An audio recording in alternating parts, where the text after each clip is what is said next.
ini pernah direncanakan oleh suami istri di masa lalu, dituliskan di dalam kitab yang sangat populer. Persoalannya, begitu ibunya mengandung, istrinya mengandung, lahir anaknya usia 2 tahun, maaf, mereka punya rencana, anak ini insya Allah kita akan didik jadi lebih baik, keluarga kita lebih baik, anak ini akan jadi ulama. Qadarullah usia 2 tahun ayahnya meninggal. Ini kisah nyata. Ibunya ingat, saya tetap pertahankan untuk berubah, jadi lebih baik. Walaupun ayah tidak ada, saya single parent. Saya rawat anak ini sebaik-baik. Usia 4 tahun, anak ini, maaf ya, terkena penyakit buta permanen. Hijrah tidak akan sepi dengan ujian. Suami meninggal, single parent, anaknya kemudian buta permanen. Apa yang dilakukan oleh ibunya? Ibunya tetap berpedoman, Allah pasti akan berikan yang terbaik. Anak ini kemudian terus didoakan, bangkit di malam hari, perbanyak kemudian tingkatkan ibadah. Ingat ya rumus ini, orang tua yang rajin ibadah maka boleh jadi kebaikannya akan diturunkan pada anaknya. Ibunya yang berdoa, anaknya yang mendapatkan bagiannya. Matanya buta tapi diganti oleh Allah dengan ingatan yang luar biasa. Kalau Anda bacakan satu kalimat, satu baris ini, satu lembar buku dibacakan oleh Anda satu halaman, maka seketika dia akan ingat seketika tanpa diulang, dengan titik, dengan komanya. Anak ini kemudian dibawa ke sekolah Al-Quran, dimasukkan talaki ke syekh di sana.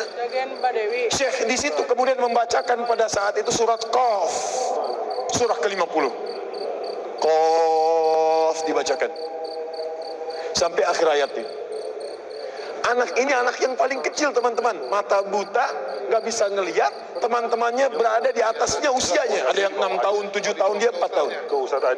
Begitu selesai membacakan, kata syekhnya, lihat kalimatnya, man hafidha ala zahri qalbi, siapa yang hafal apa yang tadi saya bacakan, hafalan di dalam kepalanya, bukan di luar kepala. Hafal di luar kepala masih belum hafal. Kata syekhnya, hafal di dalam kepalanya. Tiba-tiba saat semuanya diam menyimpan tangannya begini, anak yang buta tadi mengangkat tangannya mengatakan, hafidtu ala zahri qalbi, saya sudah hafal. Syekhnya penasaran, kata syekhnya, bagaimana? Diambil anaknya ke depan, diminta baca, Masya Allah, bacaannya bukan hanya hafal, makhrajnya, sifat hurufnya, tajwidnya, semua mirip dengan syekhnya. Kata syekhnya, minal an tadrusul hadis, dari sejak sekarang ananda mesti belajar hadis, karena Quran itu dijamin kemudahannya, hadis yang tidak ada jaminan. Anak ini secara singkat, tinggal 1 menit, pulang ke rumahnya, diantar oleh asisten rumah tangga ibu tadi. Begitu nyampe di rumahnya, wajahnya gembira, mengatakan pada ibunya, Ummi, ibu, tadi saya dipuji oleh saya begini, ada kejadian begini, saya seperti ini. Kata anak ini, minal an uridul hadis, ma, sekarang saya pengen belajar hadis. Kata ibunya, ya bunayya iktafi bil Quran, anakku sayang, kamu punya keterbatasan, supaya kamu nggak capek sekarang Quran dulu, baru setelah itu hadis. Kata anaknya, lah, dia percaya pada gurunya, dia percaya pada keyakinannya, dia katakan, ma, saya pengen belajar hadis. Dia tinggalkan ibunya sambil meraba jalan begini ke kamarnya. Perhatikan baik-baik, begitu ibunya melihat, ingat kemudian dengan suaminya, ingat tentang rencana mereka, ingat tentang mereka punya rencana masuk surga bersama-sama. Teman-teman, ibunya langsung masuk ke dalam kamar, dia bentangkan sajadahnya di mihrabnya, dia salat 2 rakaat, dia bermohon kepada Allah. Saat sujud itulah dia tumpahkan segala keinginannya. Perhatikan kalimatnya. Rahasianya ada di Quran surah ke-17 ayat 110 sampai dengan 111, paling kanan sebelah atas. Ya Allah yal basir, yalladzi ala kulli syai'in qadir, a'id basirat ibni. Saya mau akhiri. Ketika tumpah air matanya, dia katakan, ya Allah yang maha melihat, mohon kembalikan penglihatan anak saya. Yal basir, yalladzi ala kulli syai'in qadir, a'id basirat ibni. Begitu mengatakan kalimat itu, capek ketiduran.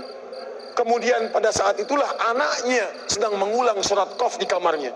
Begitu ibunya mengatakan yal basir, anaknya sampai pada ayat ke-22. Laqad kunta fi ghaflatin min hadza. fakashafna anka ghita'aka wa basaruka al-yawma hadid. Ibunya menyebut ya al-basir, anaknya sampai di ayat wa basaruka al-yawma hadid. Dulu pandanganmu tertutup, sekarang kami akan buka, kamu akan melihat setelah ini dengan setajam-tajamnya. Ayat ini sebetulnya kemuliaan akhirat, tapi diturunkan mendapatkan kemuliaan dunia. Tiba-tiba setelah baca ayat ini, ibunya berdoa, bersamaan kalimatnya, tiba-tiba terbuka pandangannya. Anak ini bisa melihat kembali. Saking kagetnya dia lompat, dia kejar ibunya. Ummi, laqad ra'ait. Ma, saya bisa lihat lagi. Ma, saya bisa lihat lagi. Ibunya kaget kemudian terbangun. Dia peluk anaknya, dia katakan, nah, mungkin kamu melihat bukan dengan hatimu. Kamu melihat bukan dengan matamu. Rubbama ra'aita biqalbik, laisa bi'ainik. Mungkin bukan matamu tapi hatimu. Waktu habis. Kisah belum selesai. Tinggal 1 menit. Boleh 1 menit? Lihat sini. Kata anaknya, "Mah, saya melihat dengan mata saya. Ini mama pakai baju ini. Di sekitar kita ada benda-benda ini." Allahu Akbar. Ibunya kemudian yakin anak itu bisa melihat. Dipeluklah anaknya. Keduanya kemudian menangis, dan ibunya sejak saat itu yakin bahwa anak ini punya kemuliaan besar di masa depan. Maka disekolahkanlah kemudian tempat-tempat terbaik, belajar hadis terbaik, diingat segalanya, cepat luar biasa. Anak ini kemudian dikenal dengan luar biasa di masa depan.